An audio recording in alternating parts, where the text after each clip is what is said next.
Good morning, ladies and gentlemen, and thank you very much for coming along to this session this morning, this webinar with Global Reviews, where we will be talking about motor insurance, and we're going to be looking at motor insurance data from around the world, from Australia, New Zealand, UK, and Ireland, and I will be comparing different data sets and pulling out different types of consumer insights on the basis of the different types of things that we have discovered, looking at different types of territories.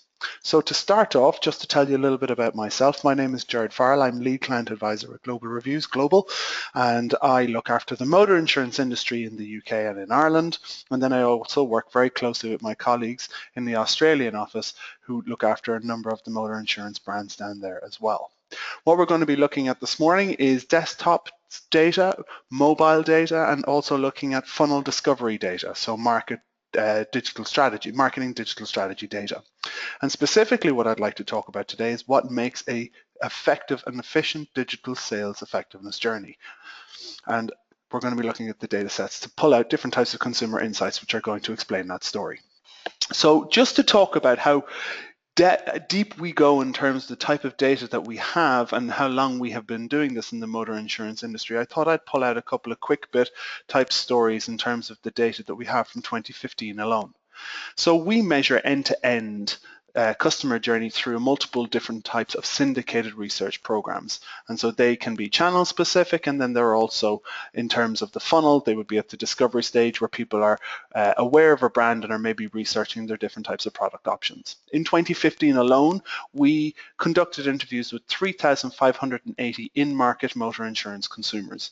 And that in-market concept is very, very important because in-market refers to people who are looking for a motor insurance policy or product within the next 90 days. So when we are screening people to come in to conduct research with us, we are removing the noise and the clutter that you will find maybe in a national opinion poll of 1,000 people. We're really only talking to those who are very specifically looking for motor insurance, and motor insurance is on their radar. And so that is a very different subset and a niche sample.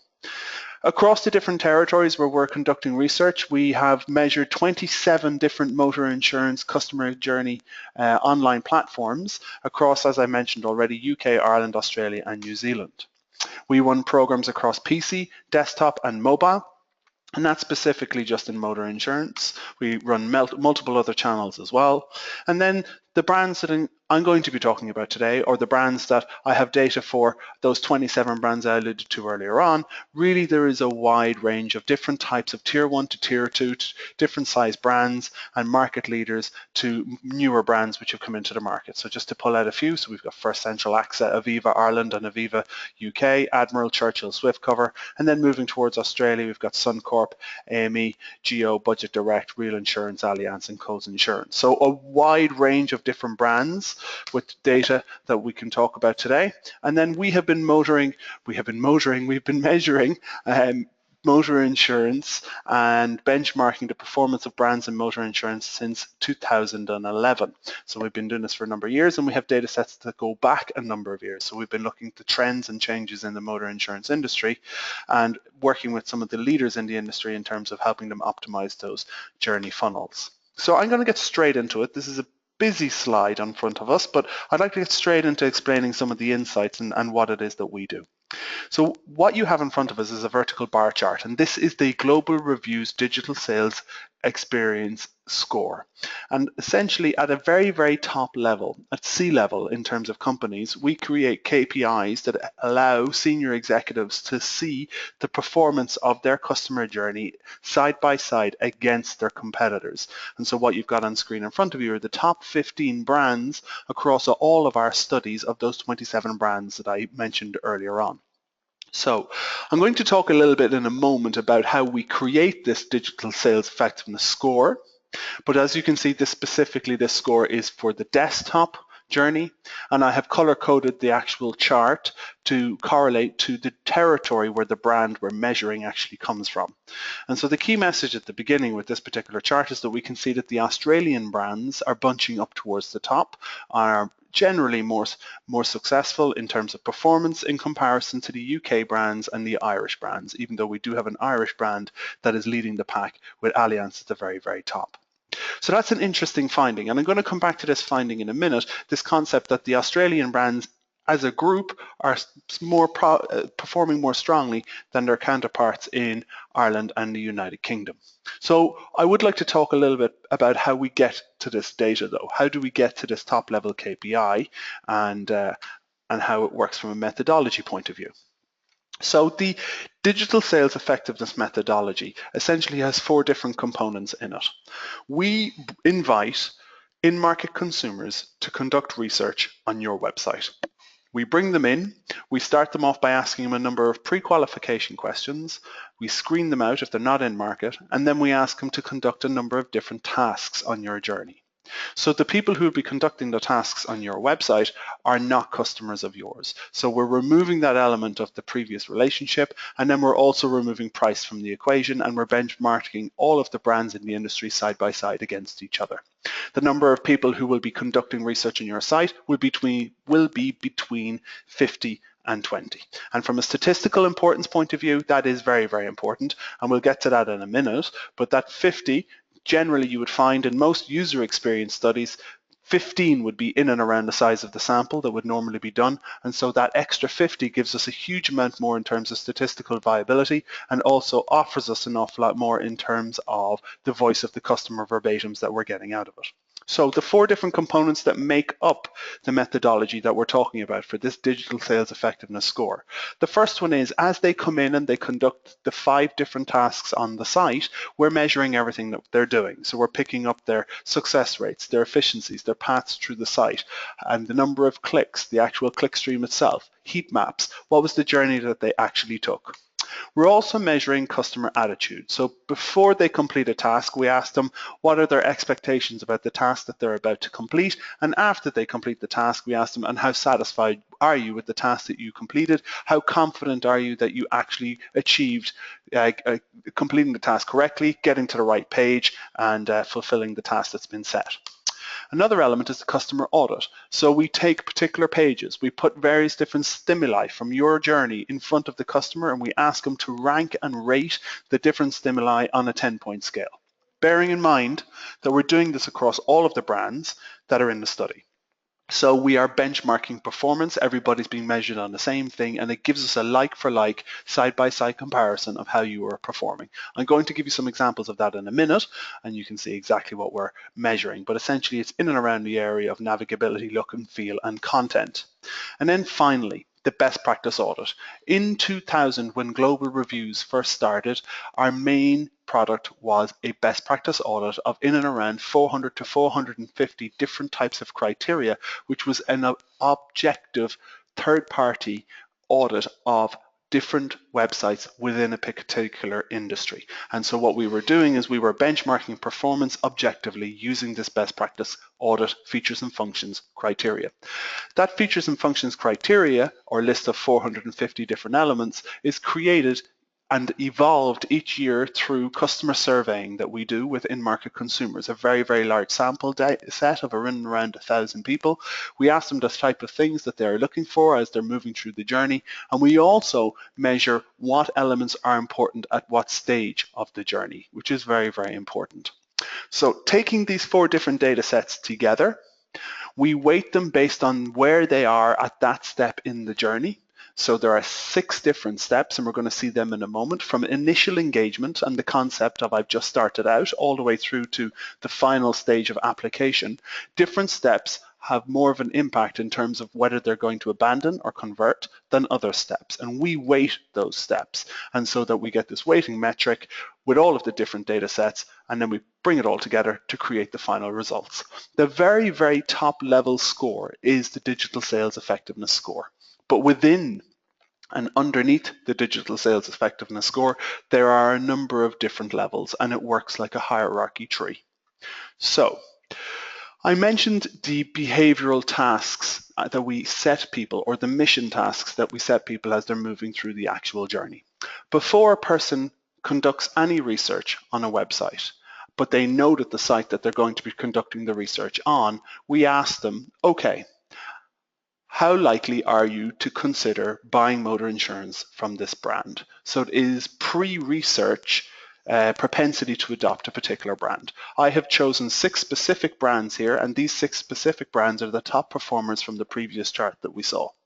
And so this pre-research propensity to adopt gives us an indication of what their perceptions are of a brand and their likelihood to adopt. After they have completed all of the tasks, the 5 tasks, we then ask them again, okay, what is your likelihood to now choose this particular brand as your motor insurance provider? And so the distance between the first time we asked the question and the last time we asked the question is essentially the influence of user experience, or essentially the digital customer journey on your platform. And so the uplift or the decrease, which we do see in some cases, basically gives us an indication of how well the user experience is moving on from that pre-research area. And if the pre-research area is low and the post-research propensity to adopt is high, then generally we could expect that it's a marketing problem and we need to put more money into the budget in terms of marketing. So one of the challenges with looking at the UK and looking at Australia and looking at Ireland is that they are actually very different markets. They're very different markets from the size of the country, from the population, from the density of the population, and therefore the marketing element in terms of putting brands side by side are very different. So if we start benchmarking and looking at performance on the basis of pre alone, there are many different things going on, like localization of various different brands in Western Australia in comparison to Victoria, where some brands actually only really target Victoria and have no representation in Western Australia. And so that idea of the pre-task may be much lower because there isn't awareness of a particular brand in the territory where the person is testing the actual brand. So we remove pre out of the equation and we look specifically at post. And so what we can see here is that with post, because essentially this is the same thing side by side, we're measuring the same thing across everybody, we can see that the UK brands and the Irish brands are scoring higher than the Australian brands, which is interesting because that is counter to what we saw on the previous slide where we saw a bunching of the Australian brands up the top. And so if we move back to this slide that we saw earlier on, and now the new piece of information on the slide is this line chart that you can see. That is the mean score of all of these brands after they have completed 5 tasks, the consumer's propensity to adopt this brand. And so what we're seeing is this story that I showed you in a previous slide actually carries out across all of the 15 brands at the top in terms of the digital sales effectiveness score. The Irish brands and the UK brands are over-indexing against the Australian brands in terms of mean propensity to adopt, having completed 5 tasks. So that's very interesting. And it's also against what is coming out in terms of the digital sales effectiveness score. And so I would like to delve into that because I think there's some interesting insights in that. And ultimately that will tell us an awful lot about what creates an effective digital sales effectiveness journey. Okay. So the green box that I've just highlighted up in front of you essentially just explains what I've just told you in terms of the mean scores, but the key extra piece of information is that this is amongst the research and the data that I'm showing you here is amongst 800 in-market consumers. Okay, so an effective digital sales experience must. Before we go into what it must do, I'd like to just tell you a little bit about what we do and the bedrock behind the methodology, so the actual proprietary journey that we have designed that all of our methodology essentially hangs its hat on, and then we can come back to answering that question. So this proprietary funnel that you can see in front of you is essentially the global reviews pathway from the consumer's point of view that we use to measure the various different touch points in the journey, and then also enables us to develop effective ways of measuring the actual customer's experience as they move through your journey. So the customers start off in Discover. They start off by going online. They start off by looking at a search engine. Then they move to an aggregator maybe, or they might move to a research site. And these journeys, touch points in different ways that they go will help them as they're building awareness and researching different types of products. So they're starting to consider. And as part of that consideration, they'll go to your website. They'll go to multiple websites. Google research shows us from the end of 2014, looking at multiple different industries, that the average amount of websites that they may visit may be up to about 4, depending on the industry. And so this consider phase then is moving into how does your website actually help them from the research side as they're going through this particular type of process. How long does that period take? How many times do they come back? Is it a 2-week, over a 2-week duration? And when they do it, how much time are they spending on it? So that'll come down to the level of involvement for the product. So life insurance will be different to motor insurance. So as we move from this consider stage where they're looking at the different types of products, we then move into the act stage, which is, okay, I've chosen my product. I know where I want to go and I know who I want to buy with. So how strong is your website in terms of delivering a good customer experience at the application form stage and helping them to get through that process, whether it be on a mobile or on a desktop? And then finally, they've become a customer. What is it like to be a customer in the post-login area? What are your member services areas like? Your service self-support and your discoverability in terms of various different types of other products that you offer, or the brochureware of your site in terms of marketing. So this awareness all the way through research, purchase, and service is the key steps that the customer will take. And we really do flip it. While we meet the needs of our clients in the various different things that they're trying to achieve with the optimization of their platform, our research bedrock is really built from the customer's viewpoint. So what we're going to look at today, and the discover and the digital sales effectiveness that we were looking at a moment ago, is essentially from the consider and the act phase. We will be looking at the discover phase, but much later. But we're looking at the consider and the act phase, and the key element here is how effectively do you engage customers and help them to match our product or service to their needs, and how easy is it to buy from you. So we work with many different very well-known brands across the globe in many different industries, and that's the key thing that's been shown up on the slide in front of you. I mentioned 50 customers for the digital sales effectiveness methodology who are being put through your site and measuring the journey. And the reason why that's important is the second bullet point on the screen in front of you. With that methodology, we can identify the issues that 95% of your customers will experience when they try buying from you online. So the only thing I'd really like to say at this point in terms of global reviews, and then we'll get back to the customer experience data, is that we do three things exceptionally well. We provide unique insights to inform digital strategy, and we believe we're better placed than anyone else at helping marketers understand their customers' online journeys and measure the effectiveness of their competitive brand and digital marketing strategies. And we're going to talk a little bit about those digital marketing strategies towards the end of this webinar. The second thing we do is we provide data and intelligence that leads to optimal online sales effectiveness. And we do that through the most advanced methodology in the marketplace. That layered methodology that I showed you is evidence-based. It's also customer, voice of the customer, and then it is objective because we have that best practice audit. So we believe that we're better placed than anyone at helping companies measure, track, and optimize their online and mobile customer journeys to improve sales conversion effectiveness. And then the final thing that we do is we provide expert advice and consultation. So it's not the final thing that we do, it's the third thing that I believe that we do exceptionally well. So annually, we're collecting and analyzing data on over 50,000 in-market consumers and measuring the digital experience of over 500 companies. Our best practice recommendations, I mentioned already, are based on evidence rather than opinion, and the direct result of running the largest syndicated program in the world, essentially, internationally, and that's on the marketing side and on digital sales effectiveness side. Okay, so that's about us and what we do. Getting back to this slide. So the key thing that I'd like to delve into here is that the mean scores in terms of having completed 5 tasks and their propensity to adopt a brand is different to the overall top level score for the digital sales effectiveness score. And why is that? And how can we delve into this to try and understand what is that creates the best digital sales effectiveness journey? So the first thing that I'd like to talk about is that an effective digital sales experience must enable. And when I'm talking about enable, what I'm talking about is user experience, because the user must be able to do something before they want to do something. And so let's talk about this user experience point. So within the consider and act that I talked about earlier on, the digital sales effectiveness journey essentially takes 6 steps. And we start off with this initial engagement. So really what we're doing here is we're measuring the performance of your digital platforms. Let's call it your website in this particular instance. And so what we've got is a customer comes to your website, they've got initial engagements. So the initial impressions in terms of brand trust, value proposition, clutter, a site where I can easily find what I'm looking for.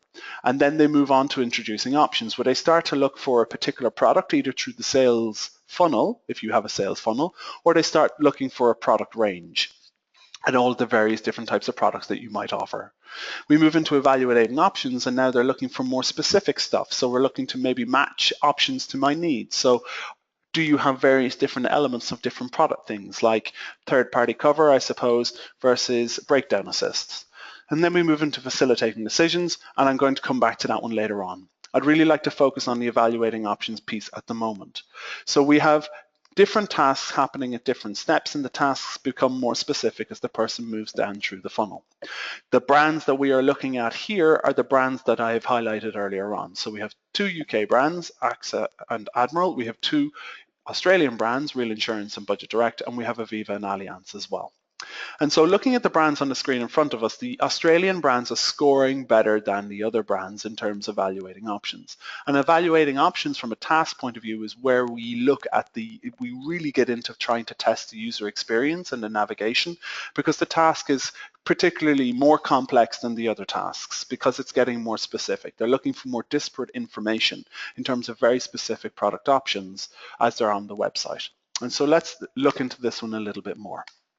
So the task at evaluating options was, your task is to find an insurance option which provides accident damage cover as well as cover for your personal belongings. And let's see how the different brands did. So looking at Real Insurance and looking at Budget Direct, we can see that they're over-indexing against Allianz, Aviva, Admiral and AXA. So these 6 top brands that we've been looking for. On the right-hand side, I've got the different actual screen grabs and the heat maps of how different people were moving through the pages and trying to achieve success in the tasks. And one other key element is that the UK in general are significantly behind Australia and Ireland when it comes to task effectiveness. In this particular task, where their average is 46% across 7 different brands that we measured in the UK. And so this is really an area, and specifically for Admiral, you can see, is an area of weakness. So what happened on Admiral? Why is the score so low? Well, 90% encountered a problem when they were trying to complete this task. The success rate was much lower. The confidence rate was in and around 55%. So of the people who encountered a task, or a problem, what were the type of different problems that they encountered? Finding where to start was not easy. It took a long time to find the information. The information was not where I expected it to be. Now, what is interesting is that from the homepage, Admiral do provide a tool which allows prospects to select the most suitable cover for them. And so this sales funnel type approach, but essentially the challenge is that people are looking for different types of things outside of this funnel approach and are looking for things essentially to be more maybe side by side. Couldn't find any way of adding on to the quote, nor could I find it under any of the headings. It was not clearly signposted where I should go to find more in-depth information about types of policies. I couldn't find an option to show me the different cover options, only single and multi-cover, not what was actually included without running a quote. It was very unclear where I was to look for the quote for the cover required, and not clear where to look for the different options. Okay, so people really don't know where to go. They can't find where to start looking, and so on. This is the key problem with regards to Admiral. One of the things that the Australian brands are doing that the UK brands aren't doing is essentially from the universal drop-down menu at the top, they're creating a link which brings you straight into the different types of products that are available in terms of motor insurance. And so you can see this from both Real Insurance and Budget Direct. So you drop down car insurance, and then you can see third-party fire and theft or third-party property damage. And then on the right-hand side, you can see the same with Budget Direct. Another thing which is interesting as well is you can see that in Budget Direct, they have compare policy benefits come up as one of the options within there, and then you've got car insurance comparison. And similarly, on the left-hand side at Real Insurance, you've got compare car insurance as well. So very quickly, you're able to navigate within one click to either getting the different types of benefits that are available, or you can also get straight into the different types of product options that are available. And so the orange box there pulls forward information in terms of this comparison table, and is starting to lead us a little bit more towards why are the Australian brands actually scoring so much higher than the UK brands and the Ireland brands. And so taking screen grabs from those specific brands and top performers in Australia, we can see the one thing that they're offering that their counterparts in the UK are not offering is these side-by-side comparison tables with the benefits of the various different products that are available to them. Coles Financial Services actually provide these side-by-side benefits on the product landing page. So on the actual motor insurance landing page, you can scroll down. I've just taken above the fold, so there's actually, as you scroll down, there's another 2 boxes which shows the different types of products and gives you a clear breakdown of all of the different benefits that are available.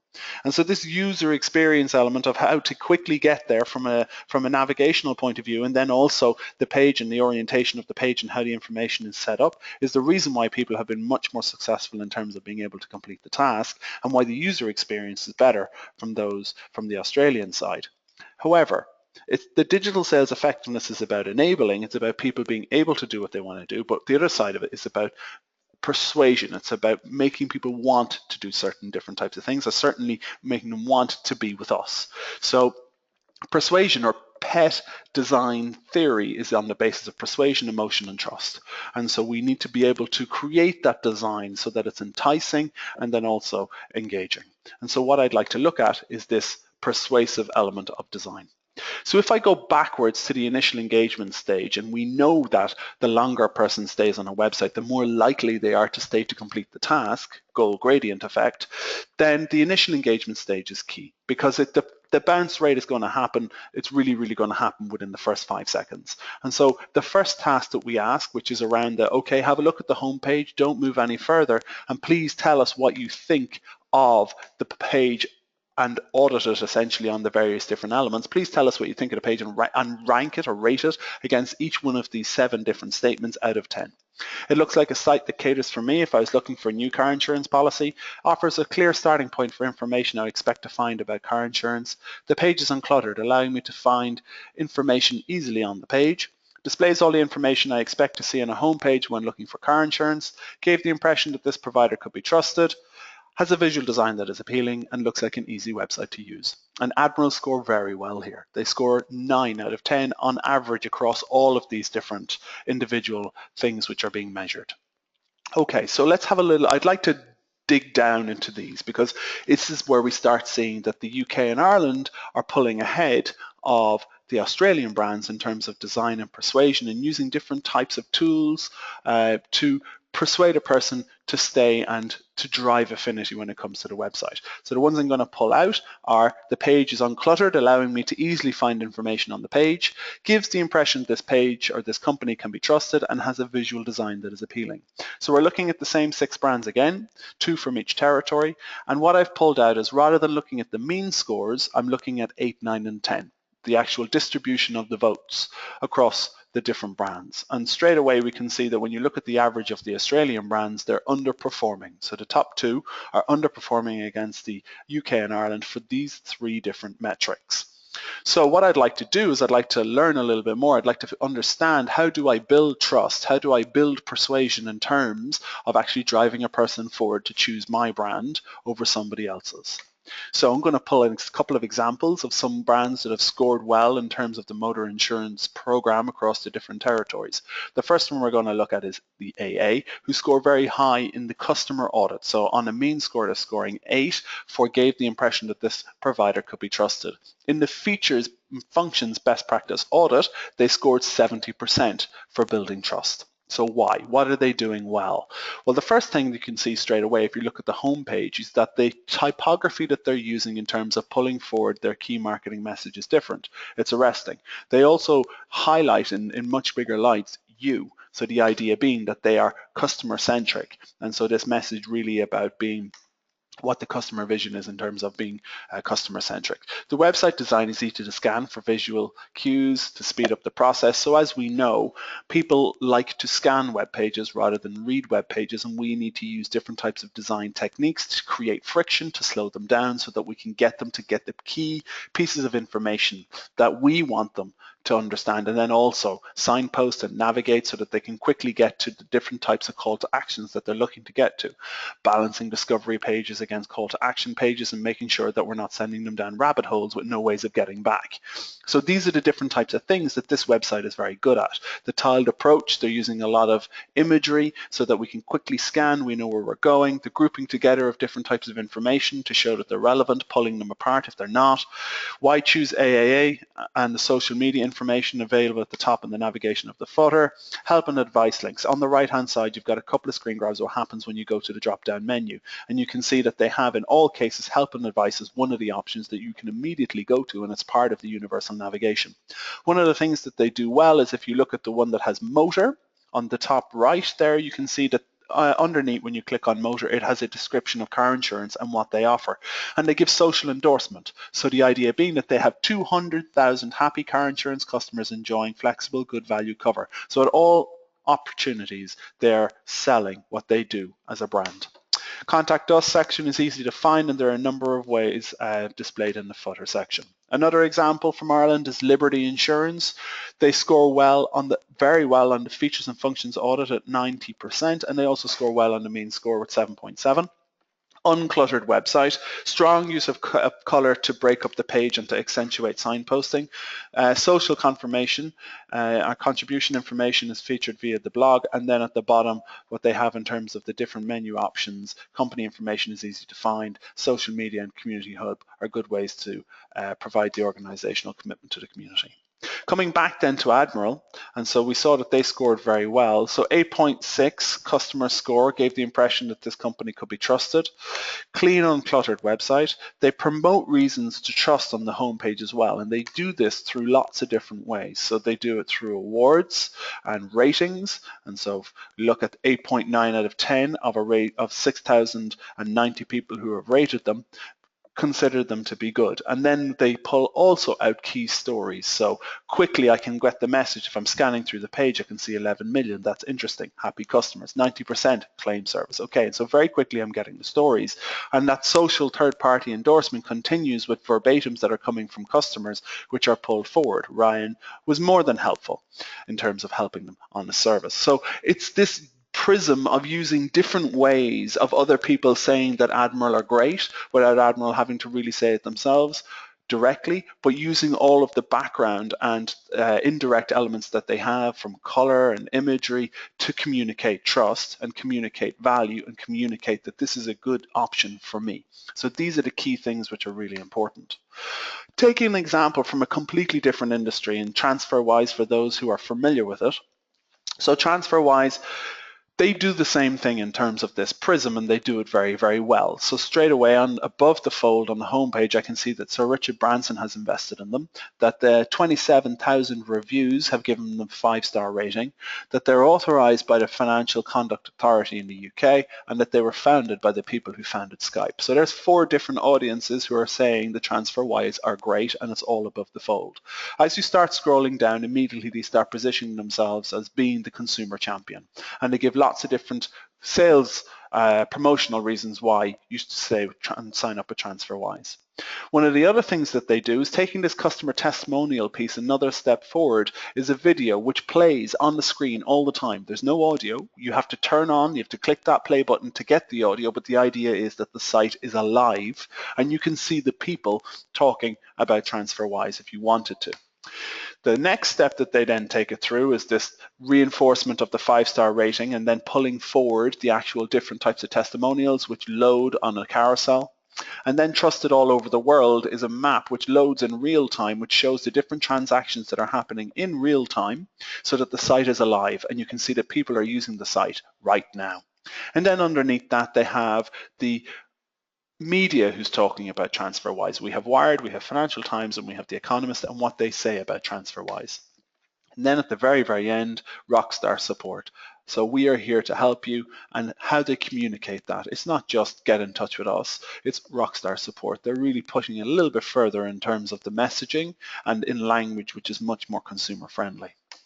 So why is trust important? From a completely different program, and I'll go into the methodology in this in a minute, but from a different program, different methodology, but still within the motor insurance industry, we can see that in Australia, when a person comes to choose one brand over another at the very, very end, having completed all the research, trust is the second most important element for driving final preference. And so this idea of the Australian brands not delivering as well in terms of brand trust is really important, and it's a really key message in terms of one of the things that we have to be very cognizant of when we're trying to get people to choose me over somebody else. So where does this data come from? I'm going to talk a little bit about this data now in a minute. So we talked about the sales effectiveness. We talked about the consider and act, if you remember at the very, very beginning in terms of the bedrock of the global reviews proprietary journey. The step before that was the discover phase, and the discover phase was around the research piece. So what we were talking about was they start on a social search engine. They put in keywords. They go to various different types of websites, aggregators, research sites. Then they maybe go to your website or your competitor's website. They'll test a couple of different websites. So we have a different type of methodology that we use which actually covers that particular discover part of the journey. The what comes out of it, the structure of the actual insights and the data that comes out of that particular type of part of the journey is essentially what you have in front of you, the sales and acquisition funnel. Recall is unprompted brand recall. Visited is the actual number of people who visited your site. Shortlisted is having completed the research online, they then shortlist the brands, the repertoire that they would choose from, and then from there they choose one final provider. And so the key element with regards to this funnel and how it works is that the shortlist score happens after they have completed research as an online research as part of our methodology. So we passively measure everything that they're doing, we see everywhere that they're going, and then they come back in and they complete a question around who they would shortlist and why. I'm going to take you through the methodology and how that works in a little more detail now in a moment, but the key kind of thing that we want to be looking out for is, okay, you got shortlisted, congratulations, it got you to the point that they know about you, they understand their products, but ultimately maybe they didn't choose you as the final preference. So you lost out. You have a lost opportunity because you were shortlisted, but you didn't make the final preference. And that's a key thing to understand in terms of acquisition and why did that person drop out of your funnel and who are you losing them to? So just to talk about this methodology briefly. So every month or on a bi-monthly basis, depending on the industry that we're in and the territory that we're in, we're bringing in 200 in-market consumers to conduct research around motor insurance. And so we screen them when they're coming in, again, that they're in market. We then ask them a number of pre-qualifying questions, the first one being, who can you think of in motor insurance in the market today, unprompted. We ask them who would they choose as their initial preference at this stage, and we ask them a number of other behavioral questions. We then bring them into the passive measurement, where basically we say, okay, we would now like you to go and find a motor insurance provider, and we give them a period of time to do that. We record everything that they do online. Keywords, journey, clicks, multiple sequential websites, whether it be aggregators, research sites, and the actual heat maps and the click streams. We then bring them back in and we say, okay, now having conducted the research that you've just conducted, who would you shortlist and why? We start picking up attribution information in there in terms of advertising and whether it would be from social media or whether it be radio or TV advertising or the various different types of touch points. And then we have final preferred brand. From your shortlist, choose one and why.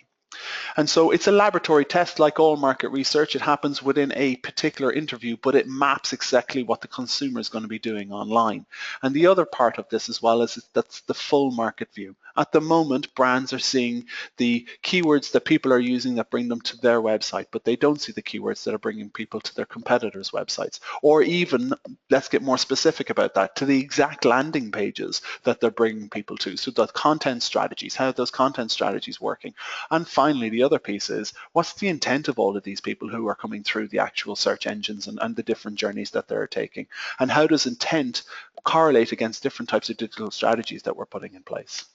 So I talked about reasons for shortlisting. We looked at the Australian a couple of minutes ago that brand was the second most important. So here is the different options that are available in terms of when a person actually says they're shortlisting, and we can see that brand trust is coming in fourth.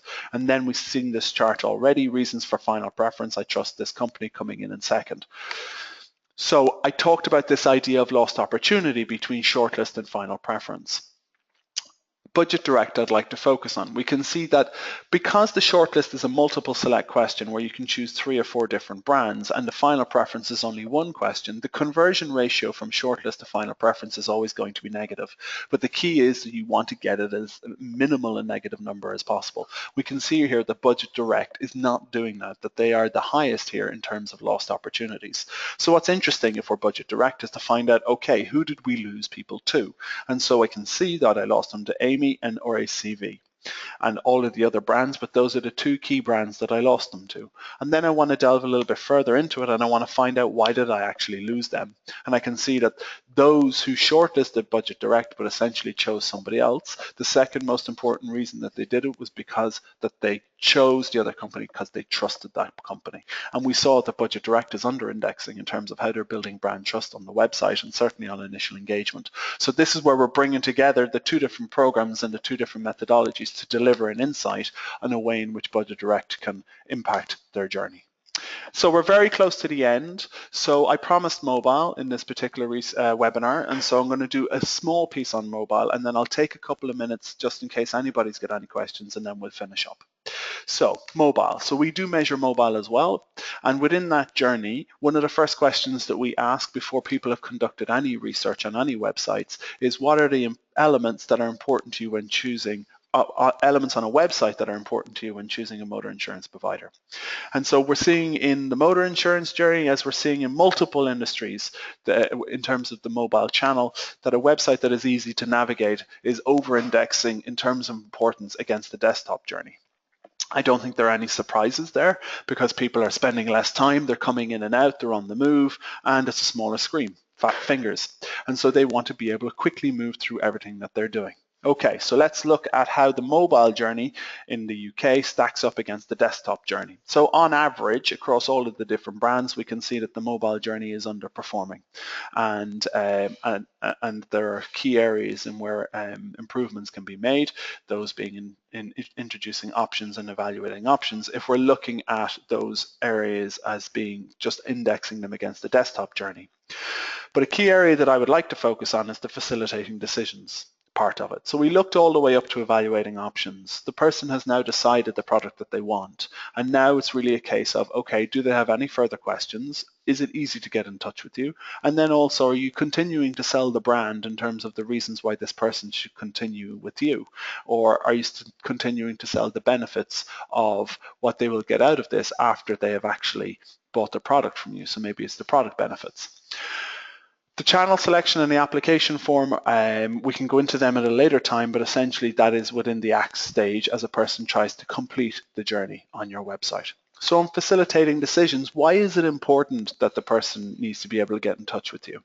And so one of the questions that we ask again across all of the different industries that we measure is, if this was a real life situation and you encountered problems on a website whilst researching, please select what you would do next. 1 in 4 would leave and go to a different provider. And so that's the same on mobile and on desktop. And on motor insurance, it's higher than it would be on energy, for example, where we're seeing the figures coming in at around 18, 19%. What's also interesting here is we can see the impact of the different channels. So on mobile, they're more likely to look for a telephone number to contact the provider, whereas on a desktop, they're more likely to look for a chat feature. Again, I don't think that there's major surprises there. So here's the commercial imperative, though, that if we don't facilitate them, 1 in 4 will leave. And we know from lots of other anecdotal research that's available to us publicly that they're visiting multiple websites. And so they may go to another website, maybe go to another 3 websites, and getting them back is going to be much, much more difficult because they already haven't been able to find what they were looking for on your website. So how do we reduce abandonment in terms of the actual mobile journey? So I've taken some examples mostly when we're moving through the sales funnel at the beginning, which would be in our introducing options phase. So we can see for LV that the floating window, as they're moving down through the actual sales funnel and they're inputting the different data, they have this ability to be able to instantly get contact information available within the screen that they're already on, and it doesn't click them out and take them somewhere else. The use of icons makes it very easy, and then need help up front. It's needs based rather than contact us. And so it's very consumer friendly and it's easy for me to get there straight away. In terms of Churchill, some of the stuff which is more basic, but we still see brands that are not getting this right, is essentially pulling forward information to help people if an error has happened in terms of the information that they're filling into the form, and avoiding at all costs this situation where they put in the information and then they scroll all the way down to the bottom, they click next, and then it brings them back up to the top of the page to tell them that some of the information is incorrect. Certainly on a mobile phone, scrolling up and down, people don't want to do that, they get fatigue, and so the expectation at this stage is that before I move on to the next stage, I should be able to find out whether the information I've entered is correct, or the opposite, that you will communicate to me if the information I have entered is incorrect. So Energy Australia is another very good example of how they are pulling forward contact information, a widget on the right-hand side of the page that is available at all the time. The key thing here is that they group all of the different types of contact channels available to the customer in one place. So that the idea being that you can make a call, or you can go to FAQs, or you can request a call back, or you can also go for chat. And so hierarchically, you can put in the structure of how you actually want your support center to work. So the idea being that if you're trying to move people away from calls and you actually want people to use more FAQ or chat, then you can put your chat up front and center. And the one thing I would say about chat is that one person can handle 2 to 3 different chat at the same time, whereas if it's telephone, you can only do one call at a time. And so from a business point of view, the efficiencies are pretty apparent. And then over to ANZ on the right. And what they're very, very good at is when you're going through that application form, the actual pulling forward of expectation in terms of what you will need as you go through to completing the application form. So it's going to take about 15 minutes. I need to be at least 18 years old. And then the other thing that they have is a learn more button, which provides clear and clean information about taking the customer away from the page. Okay, so my conclusions, and then I'm going to stop for a minute just in case anybody's got any questions, and then we'll wrap up. So there's significant performance variance across different territories, and there's much room for improvement. And this is really around this area of usability versus persuasive design and using emotion and trust to drive affinity. It's crucial to manage the balance between usability and design, and consider how you're currently communicating trust on the homepage at initial engagements. And then a final piece is 1 in 4 customers who cannot find what they're looking for will leave your website. Correct implementation of help and support is key. So the key thing really from this webinar today is that this is just a snapshot or a glimpse of the depth and breadth of the insight that we have. We have a huge amount of data, and I just wanted to give a general industry overview and then also give an understanding of how we come to the data that we have, as in the different methodologies that we're using. If you're a subscribing client, you'll get full access to the research. You'll select 4 competitors that you would like to be benchmarked against in the mobile and the desktop journey. You'll get immediate access for historic data, and then all of this is distributed through the portal, where you'll have access real time to the data yourself, or you'll also have access to our team, which is the client advisory team, where you get insight activization sessions, and you get 2 of them, one after each data run. So it's important to cover actually that the data runs in terms of the sales effectiveness journeys happen every 6 months. And the reason why they happen every 6 months is to allow our clients to take the insights, to optimize the journey, to put in place new recommendations, and then we benchmark again. So it's an iterative optimization program where essentially we're increasingly performance all of the time. And then we also have additional advisory hours for deeper research if that's something that you require. And should you want to run data outside of the actual syndicated data run, that's also possible as well. So talk to us about the 2016 program. We have the DMEs running monthly, and the DSE, which is the sales effectiveness piece, is running in March. So middle of March is the start for the fieldwork kickoff date. But if you'd like some flexibility around that, please get in touch with us, and our commercial team will be able to work something out. So the final piece is the products, and what we've talked through today is not everything that we do. We work with clients across a multitude of different types of customer needs, and we have multiple different types of products. I didn't talk about the member services area and the benchmarking that we're doing in there, and I didn't talk about self-service and online benchmark audits, best practice. There's lots of other different types of things that we're doing in terms of supporting clients. So what I'll do now is I'm just going to take a break for a minute. I'll have a look at the chat to see if anybody's asked any questions, and then I'll come back and answer any questions that people have, and then we'll wrap up.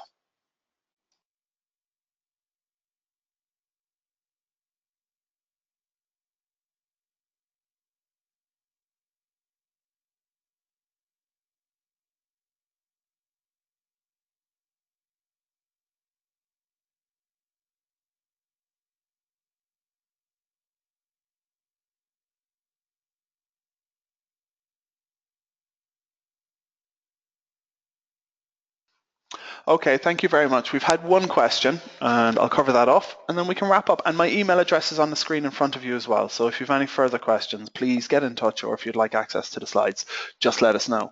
So the question is, outside of the program and the methodology, particularly for the sales effectiveness piece, do we have any other KPIs which would be more standard industry KPIs in terms of measuring performance?